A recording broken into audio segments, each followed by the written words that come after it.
ఆటలాడుతూ ఉన్నారు వీళ్ళు. వెంకటేశ్వర స్వామి ఉగ్ర రూపానికి ఇలా బలైపోయే కార్యక్రమం జరుగుతున్నట్టుంది.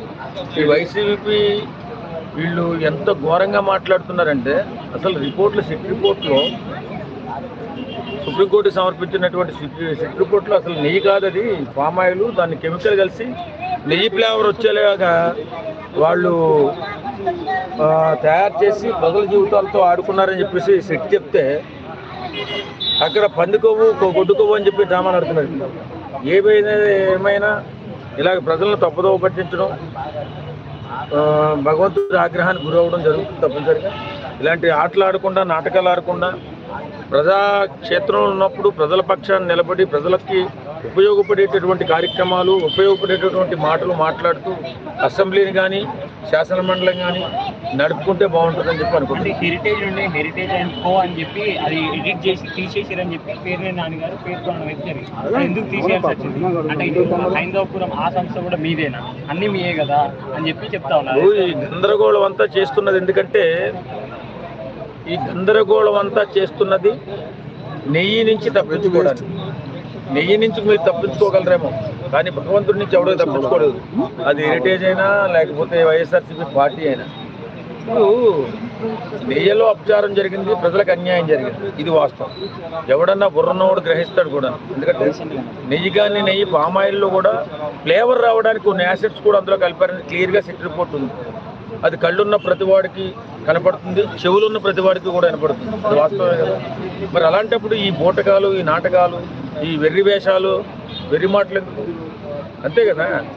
ఈ ప్రజల్ని తప్పుదో పెట్టిస్తూ మేము తప్పు చేయలేదంటే మేము తప్పు చేయలేదు అంటారు. సరే, 5 సంవత్సరాలు వాళ్ళ పాలనలో ఉండి హెరిటేజ్ వాళ్ళకి అందులో సంబంధం ఉన్నప్పుడు మీరెందుకు గుడ్డిగా మరి 5 సంవత్సరాల పరిపాలన చేశారు? అది వాస్తవం.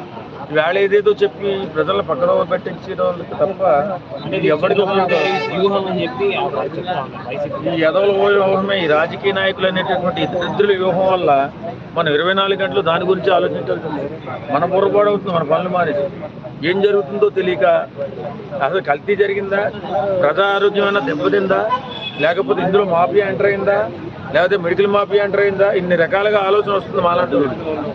ఇవన్నీ ఆలోచనలు రావడానికి కారణం ఆ కల్తీనే జరిగిందని తెలుసు.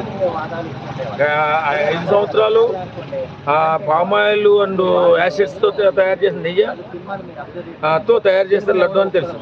అవి అందరూ తిన్నారని తెలుసు. అసలు ప్రజల ఆరోగ్యం ఎలా ఉందో ఆలోచించడం మానేసి ఈ ఎదవగోలంతా ఎందుకు నాకు అర్థం కాదు. కాబట్టి వైఎస్ఆర్సీపీ పార్టీ చేసేటటువంటి డ్రామాలన్నీ భగవంతుడు చూస్తున్నాడు. ఖచ్చితంగా ఆ భగవంతుడే వాళ్ళకి సరైన శిక్ష విధిస్తారు. నిన్న చూసుకున్నట్టయితే అంబటి రాంబాబు గారు జైలు నుండి విడుదలయ్యాక మళ్ళీ అదే విధంగా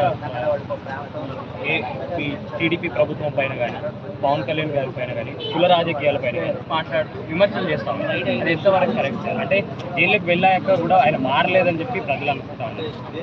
ఇప్పుడు ఆయన జైల్లోకి వెళ్ళొచ్చిన తర్వాత స్వతంత్ర పోరాటంలో పోరాడి స్వతంత్రం తెచ్చిన వాళ్ళు కూడా ఆ రకంగా ఫీల్ అయి ఉండరు. అంత గొప్పగా ఫీల్ అవుతున్నాడు.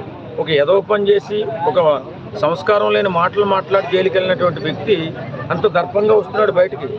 చూస్తే ఆశ్చర్యంగా ఉంది. ఏంటి దర్పం ఏంటరా అంటే, యువతకు ఏం సందేశం ఇస్తున్నారు వీళ్ళు?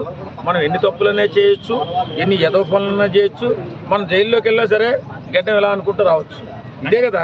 కానీ అది కాదు నాయుడు గారు ఎవరు పవన్ కళ్యాణ్ గారిని నాయుడు నుంచే దూరం చేసే మాటలు మాట్లాడుతున్నాడు ఆయన. మరి మీరేం చెబుతారు నాయుడుగా? అలాంటి బోకరించేటటువంటి వ్యక్తులు, అంటే నిస్సిగ్గుగా మాట్లాడేటటువంటి వ్యక్తులు, అంబటి రాంబాబు లాంటి వ్యక్తులు ఎంత విమర్శించినా ఏం చేసిన నాయుడు కాకుండా పోదు, రెడ్డి కాకుండా. అంటే కమ్మ ప్రభుత్వం దాన్ని కాపు కాస్తున్న ప్రభుత్వం. కాపు కాస్తున్న వారు పవన్ కళ్యాణ్ గారు. కాపులా కాస్తుంది అనే లెక్కన మాట్లాడుతున్నాడు. అది ఎంతమంది కరెక్ట్ అంట? పవన్ కళ్యాణ్ కాపు కాశాడు కాబట్టి వీళ్ళ 11కి వచ్చారు వీళ్ళు. దుర్మార్గం.